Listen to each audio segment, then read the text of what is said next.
nosotros. Como siempre, gracias por apoyar lo que publicamos en la Fundación Lara y a la colección Vandalia. Y como casi todos los que estáis aquí, muchos de los que no estáis, pues estamos todos encantados de tener un libro nuevo de Javier Rostalé. También, como siempre, Nacho hablará como editor de Cielo, pero yo sobre todo le quiero dar las gracias a Javier por habernoslo ofrecido. Él lleva mucho tiempo sin publicar poesía y para nosotros es un honor tenerlo en la colección Vandalia, y sobre todo, como todos le queremos por todo lo que, cómo es él y cómo ha apoyado la poesía y la cultura en este país, pues qué menos que prodigarle todos los cariños que podamos. Javier dice que te estamos tratando muy bien, digo, como cualquier autor de la Fundación. Y os dejo con Nacho Garmendia, que os comentará la nueva obra de Javier, y después todo tuyo. Hoy estás en el otro lado de la barrera. O sea que, Nacho. Bueno, hola, buenas tardes. Como tenemos al querido Antonio Lucas para hablarnos un poco, no me extenderé demasiado, solamente decir que es el primer libro que acogemos como autor de Javier Rostalé, que, como ha dicho Ana, es un placer. Pero sí, ya publicamos otro, como sabéis, hemos mencionado alguna vez, una antología Edad Presente, que apareció hace ya bastantes años, sobre la entonces joven poesía cordobesa. Y bueno, efectivamente, como ha dicho también Ana, nos sentimos muy honrados de que Javier haya confiado en Vandalia para publicar su nuevo libro. Por hacer, le dejaré a Antonio que hable un poco más del libro, hacer un breve recuento de su trayectoria, que por otra parte es bien conocida. A mí me gusta, y de hecho te lo dije, queríamos ponerlo, recordar siempre, porque da una idea de hasta dónde se remonta su inicio como poeta, aunque no su primer libro. Mencionar la antología, aquella antología Espejo del Amor y de la Muerte, que hizo Antonio Prieto y prologó Vicente Aleixandre, con quien Javier, el joven Javier de esos años, tuvo por otra parte una relación muy estrecha de discípulo, y cuya huella por otra parte pues también es visible en esos primeros libros. Jimmy figura en El Paseo Marítimo y La Rosa Inclinada, que dio título después a una recopilación posterior con el título de ese tercer libro. Decía que en aquella primera antología, los muy jóvenes integrantes de esa nómina de 5 autores eran, junto a Javier Rostalé, Luis Alberto de Cuenca, Luis Antonio de Villela, Ramón Mairata y Eduardo Calvo. Como digo, su primer libro es algo posterior, pero trae, digamos, algunos años los inicios de la trayectoria poética de Javier.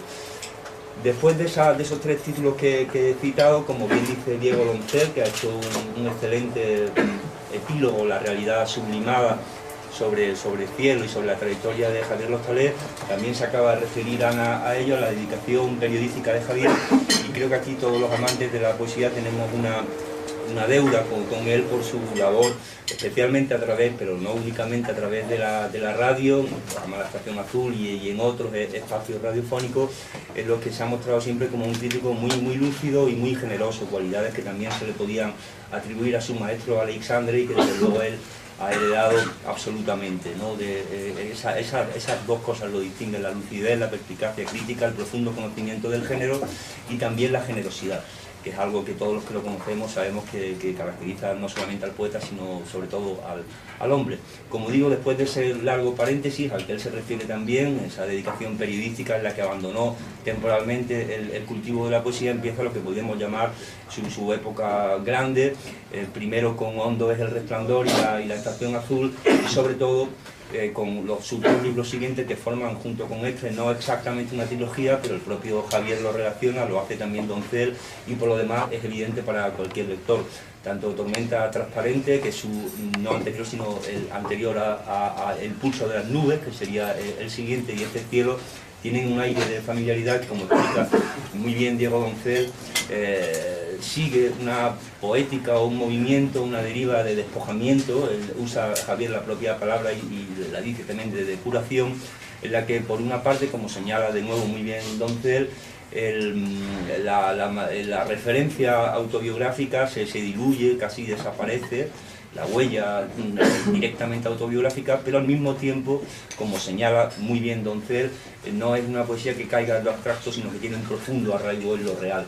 Creo que esas dos cualidades que ha sabido ver también el epilogista distinguen esta etapa última de absoluta madurez de Javier. Y bueno, no digo nada más porque para eso tenemos a Antonio. Yo solamente quiero decir que estamos muy contentos de acoger a Javier en Mandalia, repetirlo y darle la enhorabuena. Bueno, pues buenos días. Para mí es un honor, un privilegio el poder hablar y decir en voz alta delante de algunos otros amigos cosas que ya he dicho de Javier Lostalé, porque Javier Lostalé es un poeta al que leemos y al que queremos. Es un hombre al que abrazamos y al que necesitamos. Cuando digo hablamos, creemos, leemos y abrazamos y necesitamos, hablo de los poetas y hablo de los periodistas. Yo creo que una de las deudas pendientes que tenemos en esta ciudad, por lo menos, que es la que yo vivo y Javier también, es hacerle a Javier Lostalé el homenaje que merece como divulgador de la poesía, como poeta por supuesto, pero como divulgador de la poesía, como hombre de una generosidad que ya ha acuñado muy bien Nacho Garmendia, porque ha sido la estafeta de afectos para todos los poetas jóvenes, cuando éramos muy jóvenes, quien nos puso de algún modo siempre el foco, quien nos atendió, quien fue generoso en sus lecturas, quien fue maestro y abrazador en esos momentos de tanteo, en ese comienzo de los comienzos, donde uno siempre va con más cautelas y miedos y quizá con ciertas arrogancias y soberbias que observando solo a Javier uno aprende a quitarse de encima. Yo creo que Javier es uno de esos poetas que ha hecho de su propia humildad una de las voces de su poesía, esa poesía que es un sedimento de profundidad, que es un sedimento de atención y es un sedimento de mirada al otro. Cuando hace mucho tiempo, hace ya casi un año, me dijo que publicaba Cielo, o que tenía terminado Cielo, y que era un conjunto de poemas nuevos en los que bueno, pues, estaba él muy bien desplegado y muy bien concentrado, pues yo ya tenía la atención y tenía toda la expectación de leer estos poemas. Cuando me dijo que lo publicaba con la Fundación José Manuel Lara, consideré que el acierto ya era pleno, y cuando he leído el libro en estos días, las dos, casi 3 veces en que lo he leído, dejando reposar un poco la primera lectura, bueno, confirmo algo que yo ya sabía, que Javier Lostalé es uno de los poetas de voz más singular de su generación, de una generación que además merece ser mejor profundizada de lo que ha sido desde el punto de vista canónico. Aquí está otra gran poeta como Pureza Canelo.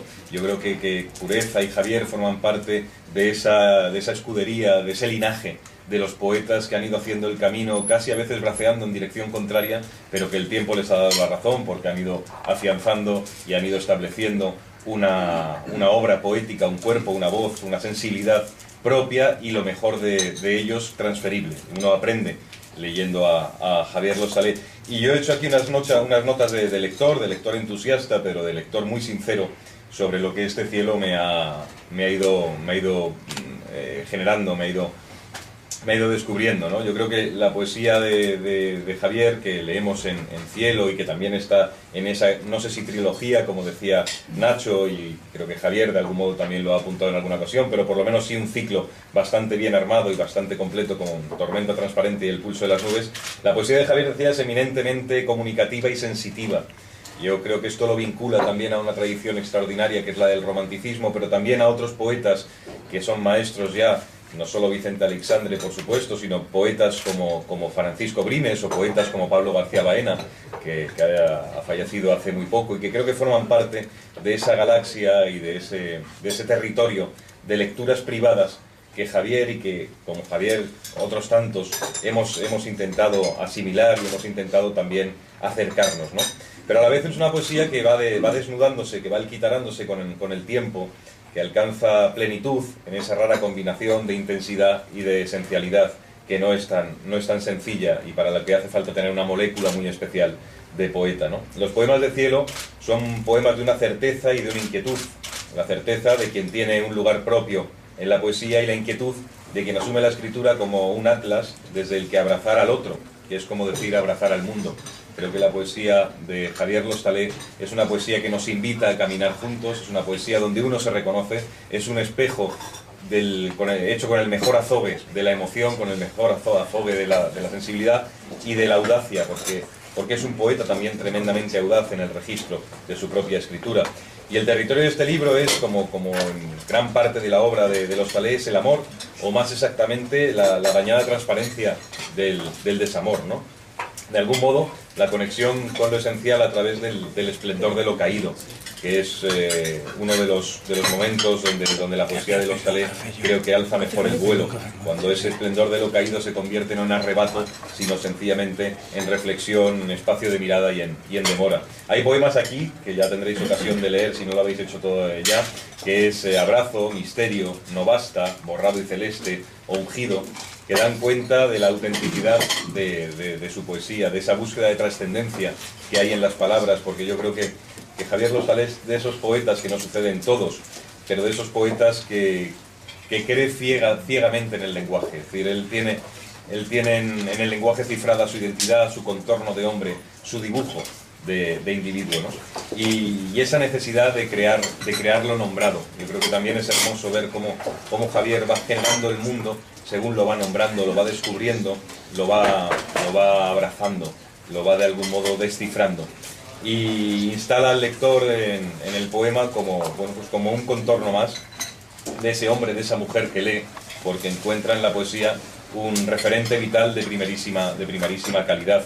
Creo que la poesía de Javier es una poesía muy a solas, como toda la gran poesía, una poesía que se confecciona siempre desde ese lugar del solitario, pero del solitario con sus amigos, del solitario que sabe comunicar esa soledad, que sabe comunicar los fantasmas, los demonios, los afectos, las obsesiones, todo lo que tiene dentro el material más auténtico, el mejor barro de la poesía.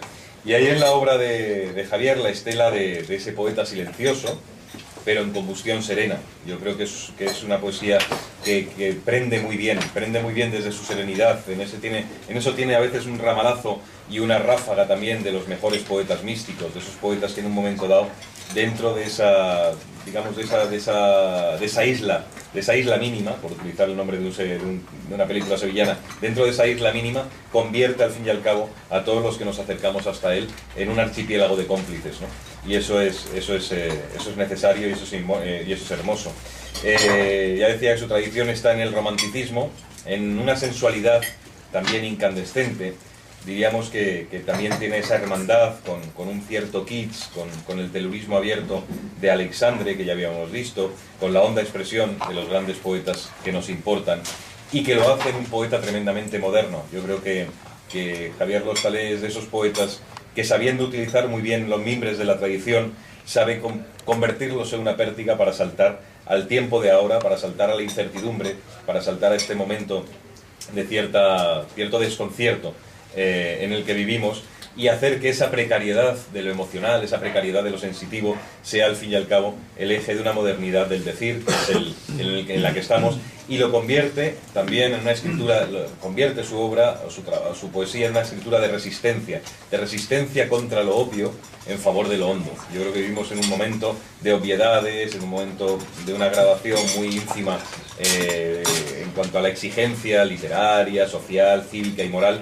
Y Javier en ese sentido es una lección, y Javier también tiene esa forma de escribir el poema, de darnos el poema, que tiene un ojo puesto en el microscopio y otro en el telescopio. El microscopio es lo íntimo, el telescopio somos los demás, ¿no? Es una poesía que no se entiende sin el otro, que no se entiende sin la combinación con el resto de lectores, con el resto de la especie. Y eso también es este cielo, es sublimación y es concentración.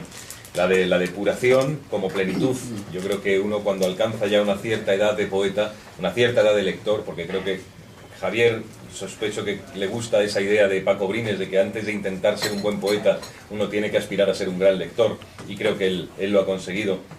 Bueno, pues en esa depuración de poeta y de lector es como alcanza la plenitud, y en la contemplación como un andar hacia adentro. Es decir, yo creo que Javier en este sentido es uno de los poetas que nos invita y nos enseña a darle la vuelta a las córneas y a mirar por esas oscuras cavernas del sentido de las que hablaba de San Juan de la Cruz, ¿no?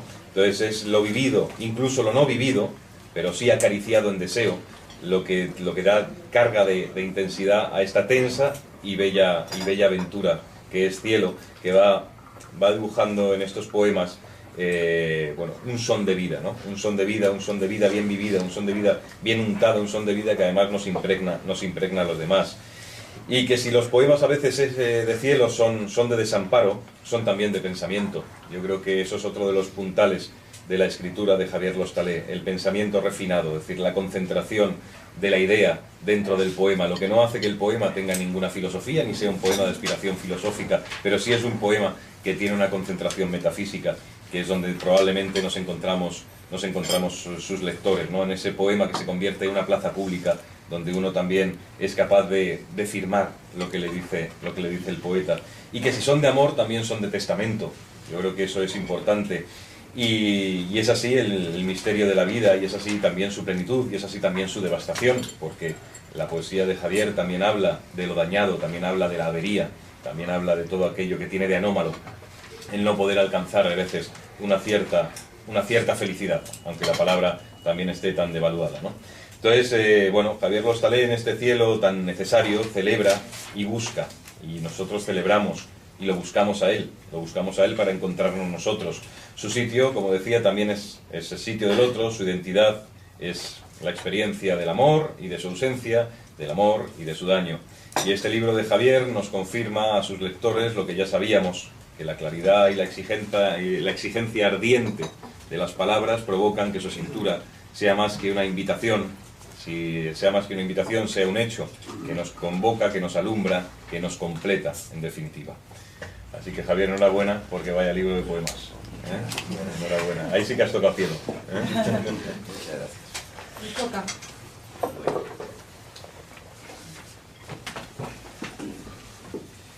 Bueno, hoy es un día muy especial para mí. Bueno, en verdad es un día que ha durado muchos meses, porque al igual que cualquier amor, los meses anteriores a encontrarse con la persona amada son meses en donde la intensidad es igual al encuentro ya con esa persona amada. Yo he vivido intensamente la preparación de este libro. Y quiero, ya que la poesía, una de las grandezas de la poesía es que nos acerca a los demás, que nos hace más íntimos, algo ha dicho también Antonio de eso, pues quiero agradecer en primer lugar que estos meses que yo he vivido tan intensamente y que han sido un regalo para mí, y que lo siguen siendo y lo seguirán durante algunos meses al menos, agradecerle a Ana Gavín, a Nacho, a Carmen Carballo, a Carmen Ramírez y a todos los que forman la gran familia de la Fundación José Manuel Lara, Jacobo Cortines, por cierto, agradecerles de verdad el trabajo que han hecho, que como se ha dicho en otras ocasiones y que yo ahora quiero volver a insistir, es un trabajo de un rigor extraordinario y de un afecto también extraordinario. Quiero agradecerle a Antonio Lucas, desde luego, sus palabras y que esté aquí conmigo. Yo recuerdo hace mucho tiempo que de las primeras conversaciones que tuve con Antonio Lucas fue comentándome él el libro Jimmy Jimmy que había leído, y entonces fue en el año 2010 o así aproximadamente. Desde entonces la poesía de Antonio Lucas, una gran poesía, su periodismo también lo es, que es un periodismo literario, mordaz y lleno, en fin, de eso no hace falta que ahora yo os lo diga porque ya lo conocéis, pues han sido también un gran estímulo para mí. Así pues, este primer agradecimiento, pero también quiero agradecer la presencia aquí de tantos compañeros de la radio, Cristina Hermoso de Mendoza, Jesús Marchamalo, Manolo Pedraz, Ángel Rodríguez Abad y el programa de Los Jardines en el Bolsillo. Desde luego a todo el resto, a Teresa, en fin, a todos los compañeros que están aquí, a Eva y a los que han venido de Andalucía, también me parece que está Barroso, en fin, a todos quiero agradecerles de verdad que estén aquí, y a la poeta, gran amiga mía y directora de la Fundación Gerardo Diego, Pureza Canelo. Dicho esto, quiero también, porque la poesía nos acerca no solo a los vivos, sino también a los ausentes, tener un recuerdo, lo ha tenido ya Antonio Lucas, para Pablo García Baena, uno de los grandes poetas del siglo XX. Precisamente Antonio Lucas escribió un texto precioso tras la muerte de Pablo García Baena, pero que sigue muy vivo con nosotros. Y también otras muertes, entre ellas la de Eduardo García, que fue gran amigo y que me ayudó muchísimo a preparar esa antología a la que antes se ha referido Nacho, a quien está dedicado el libro. El libro está dedicado a Eduardo García.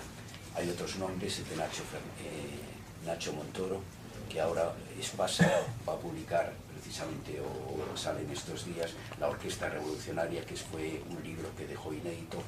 En fin, Juan de Loxa, me refiero solo a poetas españoles.